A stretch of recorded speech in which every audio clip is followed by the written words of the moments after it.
by not the Anglicans in London, who were very erudite people who basically just changed a couple of things on their vestments but kept going.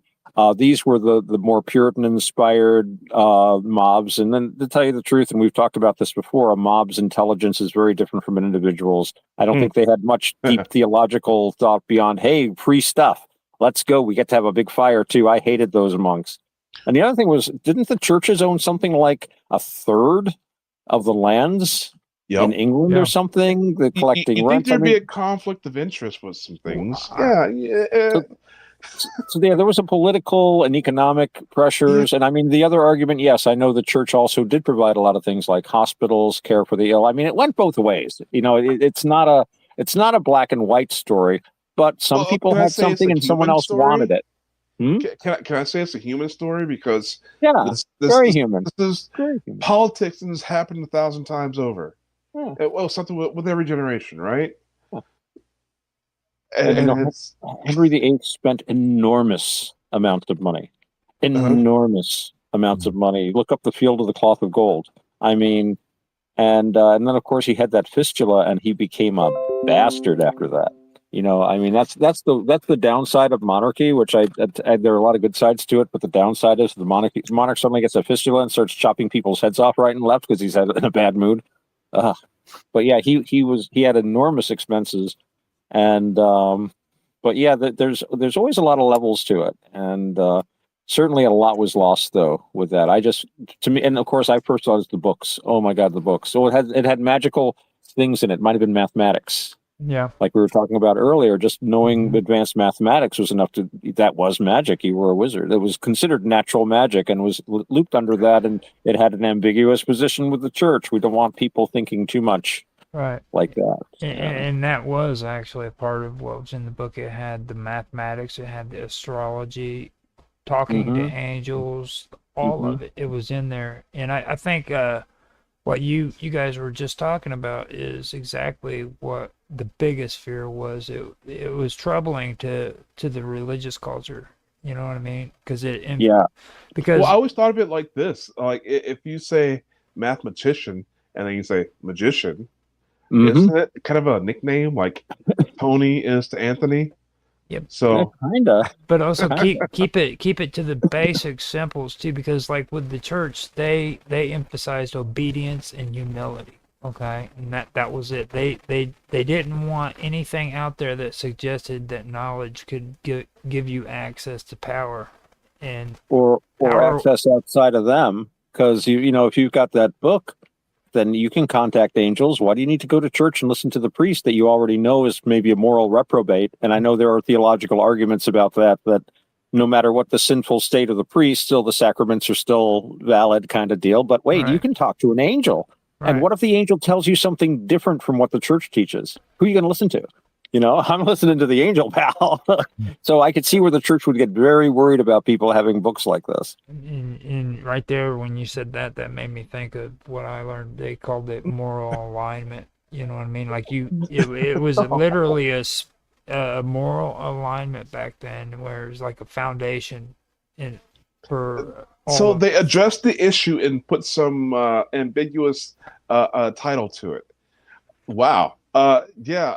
That should be a crime. But yeah, absolutely. Who are you going to believe? I had a very interesting experience here living with they don't like to be called Mormons, Latter-day Saints. Right, LDS parishioners. Yeah, they don't like. They say Mormons is derogatory, so I'll try not to use that. So. Yeah, very, very interesting beliefs, sort of like that. So I don't know. Well, V, you're into Gnosticism, right? Yes. Isn't that and I'm not super into it, but as I understand it, at least I know there's a lot of different kinds of Gnostics, but part of the whole Gnostic idea is that Gnostic means no, so that rather than accepting religion on faith, you try to have your own religious experience that's unique to you. So it's like a personal quest. And I remember reading someone who said that the Gnostic will read a Gnostic scripture, perhaps, but this is simply a guide to help them to get to a point where they can write their own scripture from their own experience.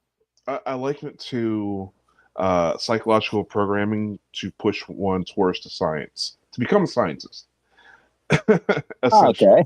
Okay. Because you are going to want to know how matter reacts, what we're made of, why. I mean, you want to talk about Gnostics. If you're talking Sethian or Valentinian, I mean, you have different ideas, or Mercutians, Gnostics.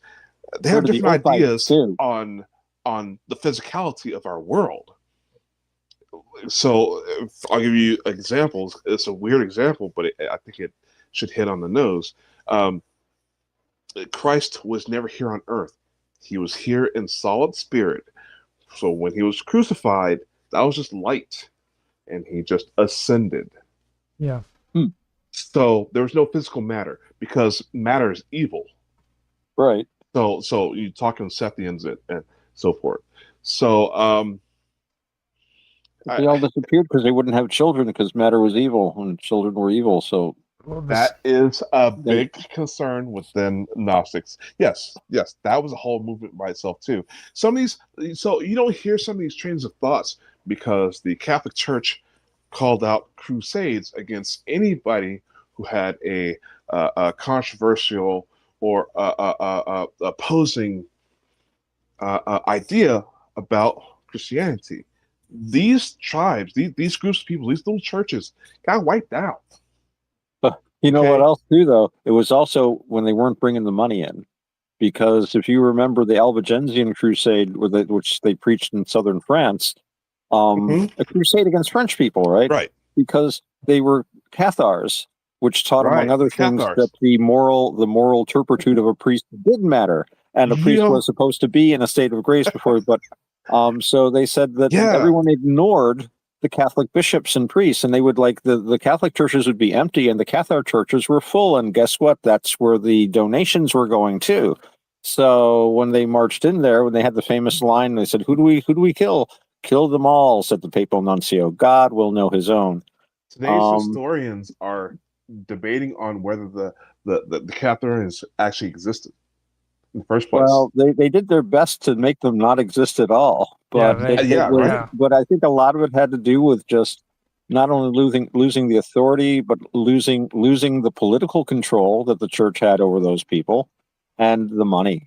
And on the other hand of it, you look at the other side of it, Haiti.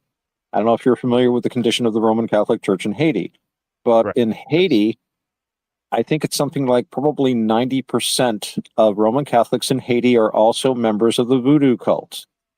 And to be a voodoo priest in good standing, you also have to be a Roman Catholic priest in good standing.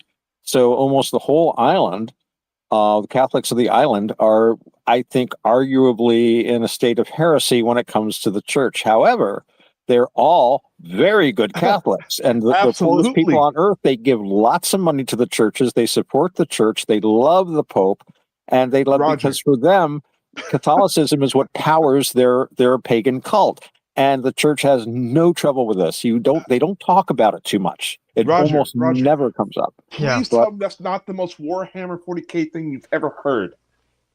Everything is pretty much 40K Warhammer.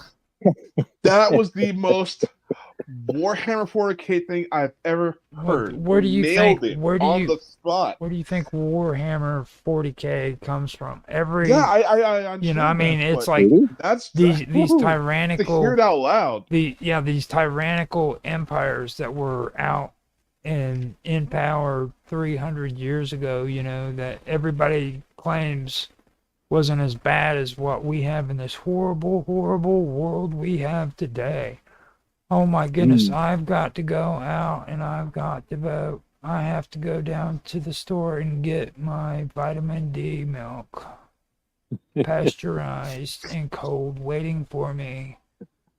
You know, it's like these people back then lived in a brutal world where if you didn't keep your head down and keep your mouth shut, they would have killed you.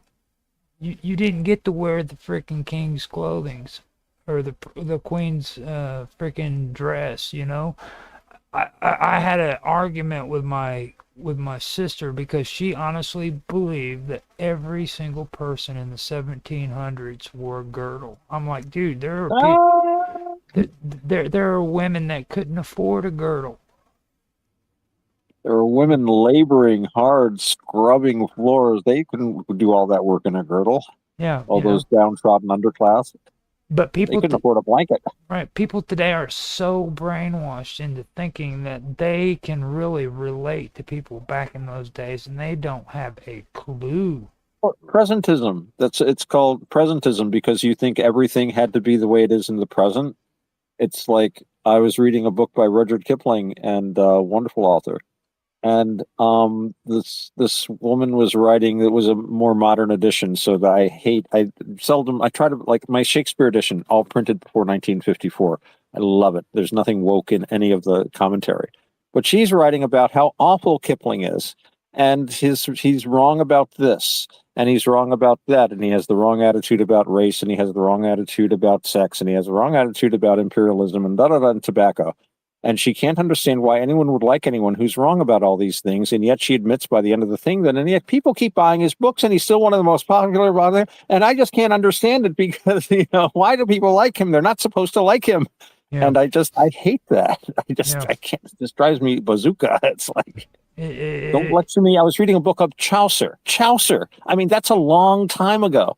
And then it's like, it's something about the wife of Bath's Tale came up and there's a footnote and it's like, this is sexism. I'm like, what? That is an unnecessary comment. Right. I watch this old, we all watch these old movies where it's all full of racism and sexism and stuff. And, when I look at that stuff, I laugh because it has nothing to do with this world that we live in now. It's funny because it's not true. And it's just this thing. And even the people at the time sometimes were laughing at it. And it just seems so asinine. No, I'm not going to believe that just because I see it in a movie from 1923. I'm not going to, that's a pretty good idea. We should start lynching people again because that seemed to work really good in that movie. Like, no, that's not how people think. Jeez. On a positive note, Little House on the Prairie, you see freaking Little House on the Prairie and all those kids. Oh, that was a great show. Yeah, but they're all sitting in the classroom, and of course, every day before school, they stood up and did the Pledge of Allegiance. I'm sorry, dude. They didn't do that back then.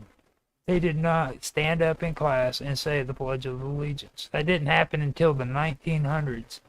That was for those German immigrants. Those guys from Devon that were coming over. Shots fired, ladies and gentlemen. My whole point is that they wanted to imprint that idea on these people's minds during that time period that, hey, back in the 1800s when the pioneers were settling the frontier, those children went to school and they stood up and they said the Pledge of the Allegiance, and all of these people just fell for that stuff. Because it's on TV. Right. You know what? Remember Ken Burns, The Civil War, that PBS series years ago? Mm-hmm. It was really famous. Dude, no. Update your references, damn it. Well, no. All right, well, I think we made a later one, but basically, they were showing like scenes from the Civil War, and they would like show like basically actors, and they would make the film look grainy, like the film was like from the 1910s or something. And it's like, I just can imagine people in the future saying, "Look, it's an actual film from 1863." Here's film of Lincoln walking around. We're not sure of the provenance, but it came from like 1860 or 1960, somewhere back around then. So it's within the possibility. Hey, can I just stop you for a minute, dude? I want to say you are I can only describe a library with a personality. Holy crap! Thank you. This is if AI was like you, I would definitely buy into it. He's gonna propose to you eventually.